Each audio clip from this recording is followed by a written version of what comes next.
Je reste pour ma part ouvert au dialogue. Je l'ai toujours été lorsque ce dialogue sert la paix, la cohésion nationale, l'intérêt général et la stabilité du pays. Mais le dialogue ne peut être dévoyé en instrument de pression, de contournement des institutions ou de remise en cause de la souveraineté populaire telle que s'exprime conformément qu'elle s'exprime conformément à la Constitution et aux lois de la République. S'agissant du débat sur la Constitution, je souhaite rappeler un principe simple. Aucune question d'intérêt national ne saurait être confisquée, caricaturée ou interdite de réflexion. Mais toute réflexion sur nos institutions doit être conduite avec sérieux, avec transparence, avec méthode, dans le respect scrupuleux de l'état de droit, sans précipitation, sans manipulation et sans obsession politicienne. La Constitution n'est ni un instrument de circonstance, ni un objet de convenance. Elle est le pacte fondamental qui organise notre vie commune, garantit l'équilibre de nos institutions et protège la stabilité de la nation. Y toucher ou même en débattre exige donc de l'écoute, de la rigueur, de la responsabilité et un sens élevé de l'intérêt national. Au fond, ce dont la République a besoin aujourd'hui, c'est d'unité sur l'essentiel, de responsabilité dans la divergence et de maturité dans le débat.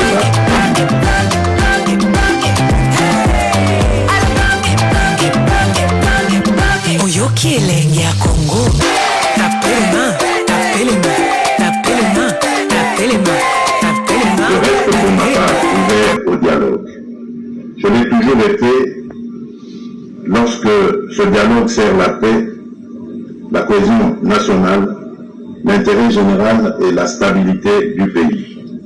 Mais le dialogue ne peut être dévoyé en instrument de pression, de contournement des institutions ou de remise en cause de la souveraineté populaire telle que s'exprime conformément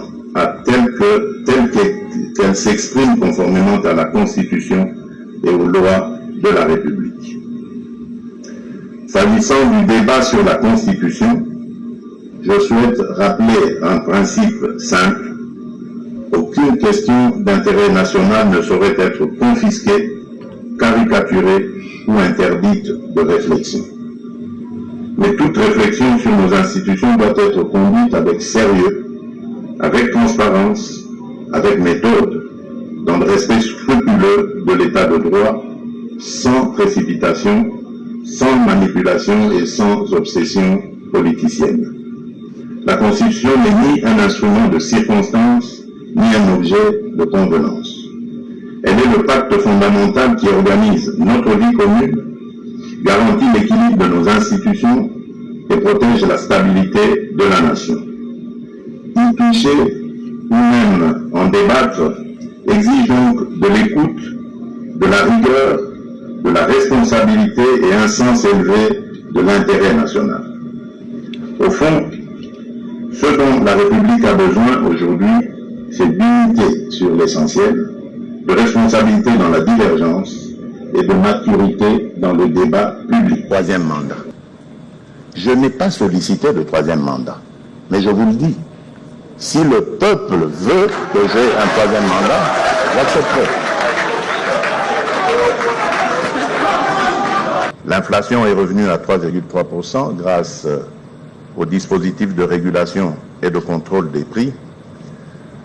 Dans le souci de protéger le pouvoir d'achat, l'impôt sur les revenus professionnels a été réduit de 15 à 3%. Parallèlement, les salaires des fonctionnaires ont été triplés, tandis que ceux des militaires et des policiers ont été quadruplés. Enfin, 4 baisses successives des prix du carburant sont venues atténuer la pression sur le budget des ménages. Nous avons relancé des projets... RDC, kolela na kolela, passe na passe. La souda FARDC bangoye, depuis Tobima na Kamena, promotion Konga, Depuis que je suis à la tête de ce pays, je me rends compte des entraves qu'il y a. Notamment, il y en a une d'ailleurs aujourd'hui, nous parlons ici du partenariat avec les États-Unis.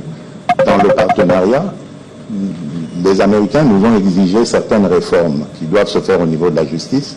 Ces réformes ne se feraient pas sans réviser la Constitution. Donc vous allez nous interdire de la réviser parce qu'il y a 2 pelés et 3 tondus qui ne veulent pas qu'on touche à la Constitution.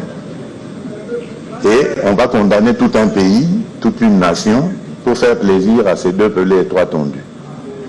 Vous voyez, le problème de la République démocratique du Congo, et je l'ai toujours dit, ce sont ces sachants ne sachant. En fait, bon, en d'autres termes, on les appelle les nonsologues.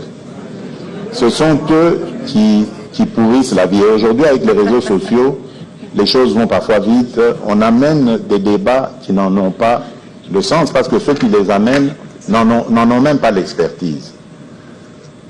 Le fait de regarder une constitution, pour se poser la question simplement de savoir, mais d'abord, c'est suite à un accord que nous avons passé avec le partenaire américain. J'insiste sur le terme partenaire, parce qu'entre partenaires, entre amis, on se rend des services. Et ici, c'est un simple service que les Américains nous ont demandé en nous priant d'héberger les individus qui ont demandé l'asile aux États-Unis et qui ont été déboutés de ce droit d'asile. Et donc, nous l'avons accepté amicalement, tout simplement, parce que c'était ce que les Américains voulaient. La première condition que nous avons posée, c'est que ce ne soient pas des bad boys, donc des mauvais citoyens. La seconde, c'était qu'ils ne viennent pas ici comme des détenus. Parce qu'il y en a parmi eux qui avaient été détenus dans les prisons aux États-Unis, pas pour des voies de fait, mais simplement parce que c'était dans des camps de centres de rétention. Donc c'était pas parce qu'ils n'étaient pas en séjour légal. Donc c'était tout à fait normal. Et donc on a commencé un processus qui fera que ces individus seront libres à tout moment de quitter la République démocratique du Congo. Et lorsqu'ils l'auront décidé, aucun sou ne sortira du trésor congolais pour les raccompagner dans leur pays d'origine.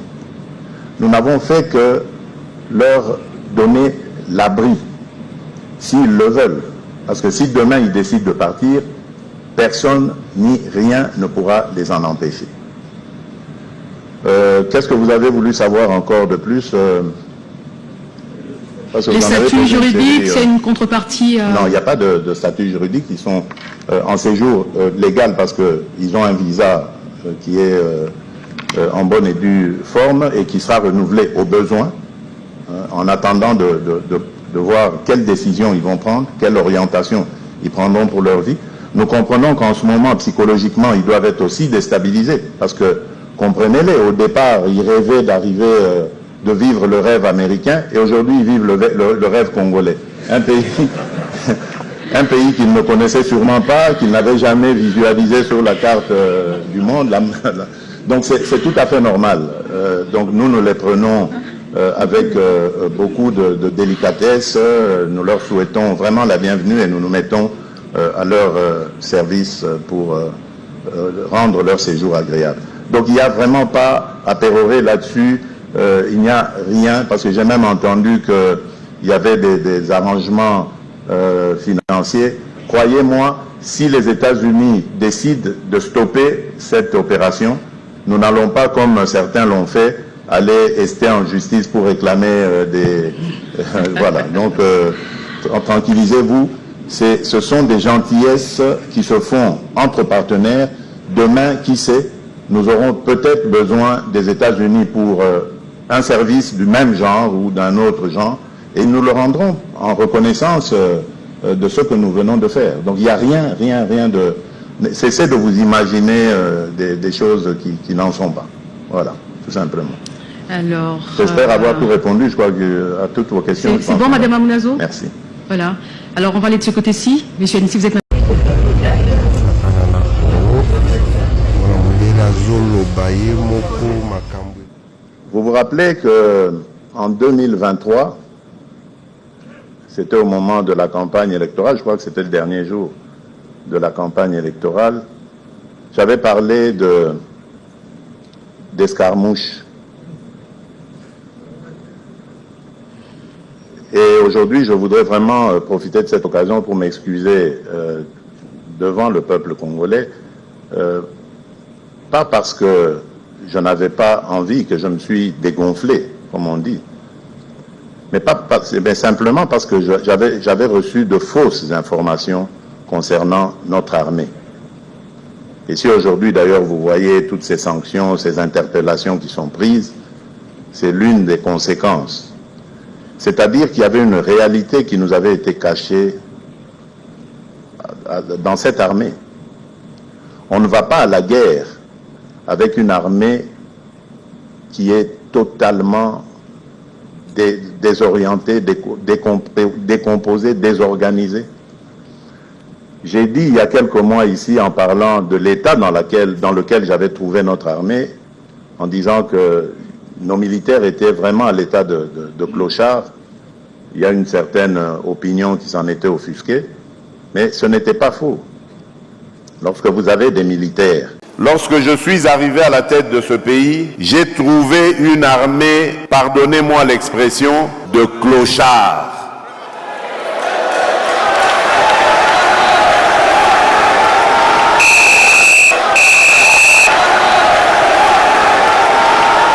J'ai trouvé une armée structurée. Une des premières réunions, c'était avec le haut commandement de l'armée. Il y a eu beaucoup de choses qu'on a collées à notre armée qui n'étaient pas vraies. J'ai eu l'occasion de m'en rendre compte. Il y a eu beaucoup de diabolisations comme ça qu'on a fait sur des individus qui n'étaient pas vrais. J'ai trouvé une armée structurée.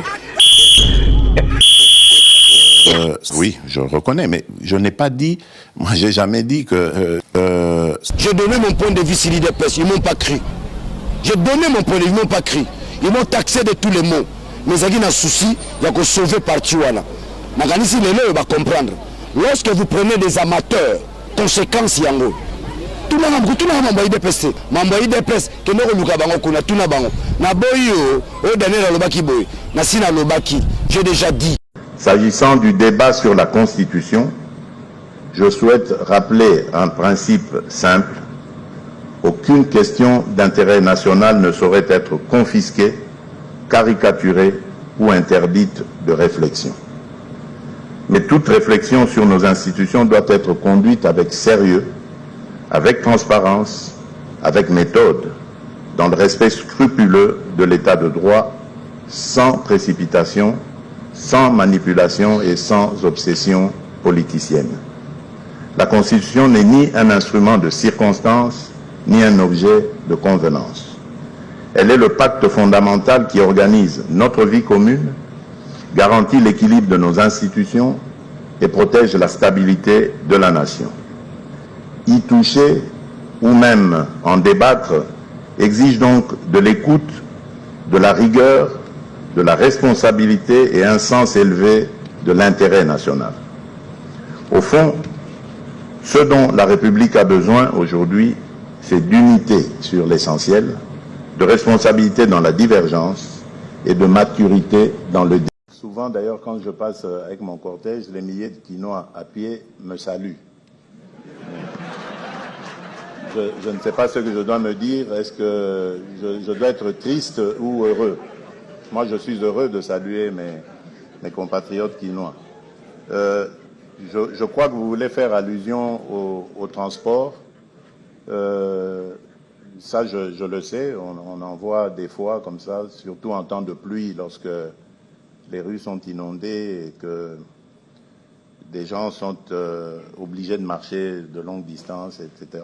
Je suis le premier à le regretter, mais c'est pas un phénomène nouveau à Kinshasa. Vous devez comprendre que cette ville a longtemps été laissée sans urbanisation, sans politique d'urbanisation. Et vous avez tout ce que, donc c'est-à-dire les embouteillages, l'indiscipline routière, vous avez toutes ces conséquences à cause du fait que on a laissé grandir cette ville sans urbanisation. On est passé de un peu moins d'1 million d'habitants dans les années 60 à près de 20 millions d'habitants aujourd'hui. Donc vous voyez qu'en l'espace d'une cinquantaine d'années, à peu près, on a explosé, la démographie a explosé à Kinshasa sans être accompagné par une politique de ce sens. C'est pour ça qu'aujourd'hui, nous parlons d'extension de la ville, parce que nous comprenons que vivre sur l'espace dans lequel nous vivons aujourd'hui devient impossible, intenable. Mais en même temps, il faudrait accompagner tout cela des mesures. Ce n'est pas que nous croisons les bras. Rappelez-vous, il y a peu, il y avait une mesure qui avait été prise qui imposait le sens de la circulation pendant un temps, pendant quelques heures de la journée dans une certaine direction, et après, vers la fin de la journée, on imposait la direction contraire. Nous avons pensé, après analyse et travail avec des experts, même en Conseil de ministres, on a reçu ces experts qui nous ont expliqué que c'était possible et que ça pouvait marcher. Donc, malheureusement, l'expérience n'a pas abouti, n'a pas été heureuse, mais ce n'est pas pour autant que nous allons nous croiser les bras. Aujourd'hui, il y a quelques milliers d'agents complémentaires qui sont en train d'être formés et qui vont venir à la rescousse des agents de circulation, les policiers habituels, pour essayer, surtout dans les carrefours, parce que c'est là que commencent vraiment les embouteillages, et essayer, comme ça, d'aider à désengorger ces points d'engorgement. Kinshasa, les locaux bela liboma. Ça dit Kinshasa, bateau bazo ba décision pour la Kinshasa, n'habite réflexion na bango za lokwa na mulaya masuba. So masuba sili réflexion ici. C'est ce qui se passe ici à Kinshasa. Désordre moko, on ne sait pas. Est-ce que ça vit les années? Obi Kinshasa so ezake lokwa pe mande c'est pas souki. Bato a moto na balabala exagéré, ouenze zali partout, mo ezali, moto ne sozo lo bana mungo makas, tout le monde parle à haute voix ici. Un désordre, police à côté ça désordre. Donc, administrateur à côté ça désordre. On ne sait pas est-ce que Kinshasa, aujourd'hui ba forme na ngote za ville, za capitale, eza ba mibe, eza pota libumo, zo e baté za nini, c'est ce qui se passe ici à Kinshasa. Oko bela na liboma. Nous sommes tout. On peut être qualifié de tout, sauf être la capitale. Est-ce que tu as la capitale? Togo Zalagno, sauf que la capitale. C'est ce qui se passe ici à Kinshasa. Merci. Mais vous avez oublié de préciser, monsieur Innocent, si mon prédécesseur me demandait de le voir où? Au Congo ou ailleurs?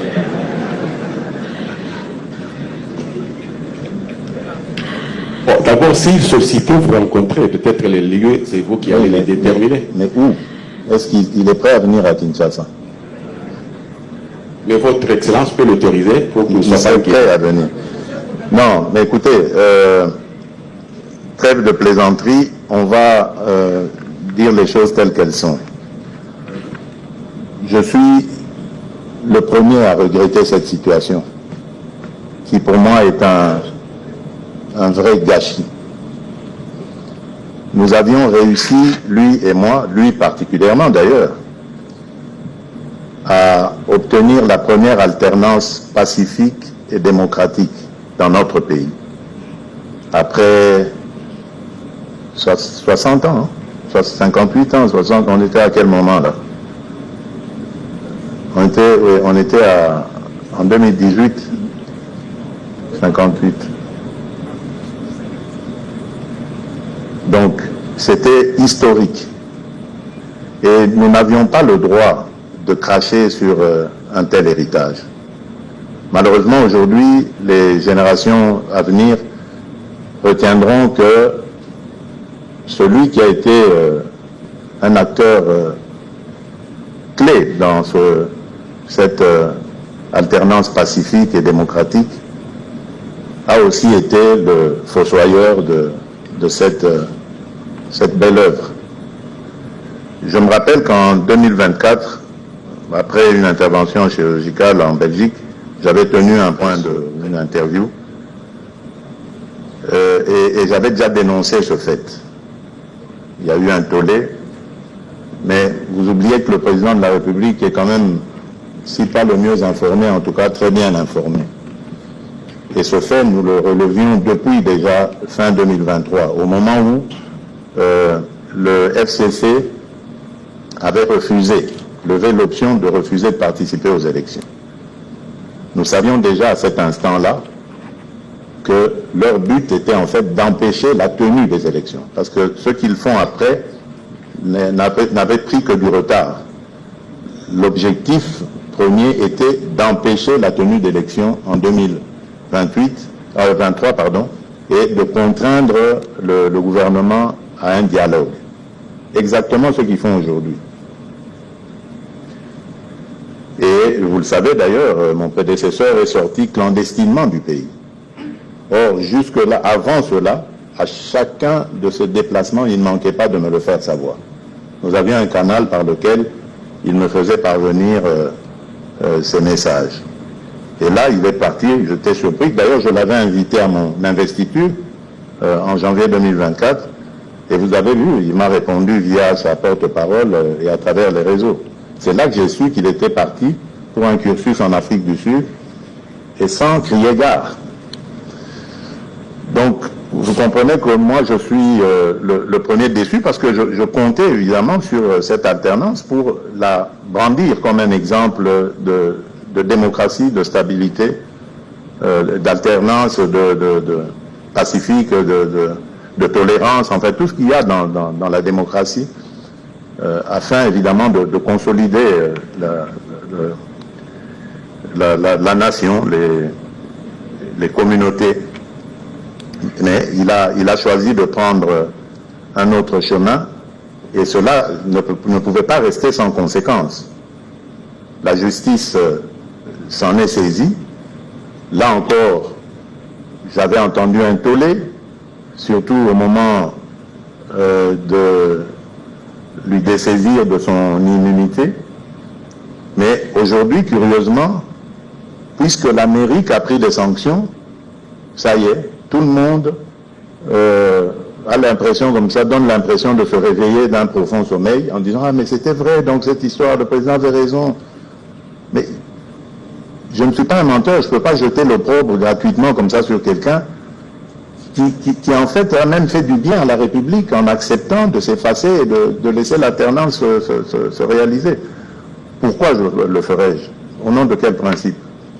C'est quelqu'un qu'il fallait au contraire protéger et prendre soin de lui, le mettre en exergue, parce que d'autres nations, d'autres pays pourraient avoir besoin d'une telle expérience, d'une telle sagesse, et voir comment est-ce qu'il pourrait aussi aider ailleurs. Mais malheureusement, il a pris ce chemin, donc je suis le premier à le regretter. Je n'ai aucun autre commentaire à faire là-dessus. Les sanctions américaines, elles se justifient sûrement parce que les Américains ont constaté ce que moi j'avais constaté depuis longtemps. Il ne faut pas prendre les Américains pour des enfants de cœur. Ces gens, ils savent peut-être même mieux que nous ce qui se passe dans notre pays. Donc, ils le savaient. Ils le savaient. Et comme aujourd'hui, je vous l'ai dit, ils sont à la manœuvre pour amener la paix parce qu'ils ont besoin d'investissement, de créer des chaînes d'approvisionnement avec la République démocratique du Congo. Ils voient en tout individu qui entraverait cette démarche comme un empêcheur de tourner en rond, comme un ennemi à la fois de la République démocratique du Congo, mais aussi de leurs intérêts. Et donc, quoi de plus normal que d'en arriver là? Mais bon, je ne suis pas américain, je n'étais pas dans leur secret au moment des faits, mais ça ne m'étonne pas, ces sanctions ne m'étonnent pas. Alors, quant à Lusambo, oui, je regrette, vraiment, je regrette. Comment te dire ce que je ressens? Tes bienfaits sont trop grands. Tu fonds de mon âme coule des larmes qui traduisent mes silences. Je peux le dire, j'ai promis de décorer au nom de la République démocratique du Congo l'artiste Fally Ipupa dès qu'il sera parlé. Merci beaucoup, messieurs les présidents. Donc... Yango, tango na eko fongola miso, na lobi na ye, yo na ngai, masolo ya ngai na yo abuo pia. Ngai na yo banzela ekabwani libela ti na ti. Kokutana ya ngai na yo beka kaipa ya nkolo ya kelaki biso. Po asambisa biso ayeba nani azaki malamu nani azaki mabe. Alors, ceux qui bandent comme sous baye bazoye bisabino que non, lokola ba voisin, il faut toyo kanaka to sala misala boye bake bazali bato oyo bapaya bazali kotinda bazako fula. Bapaya bazali kofula bango po bakotisa Congo na boumbu.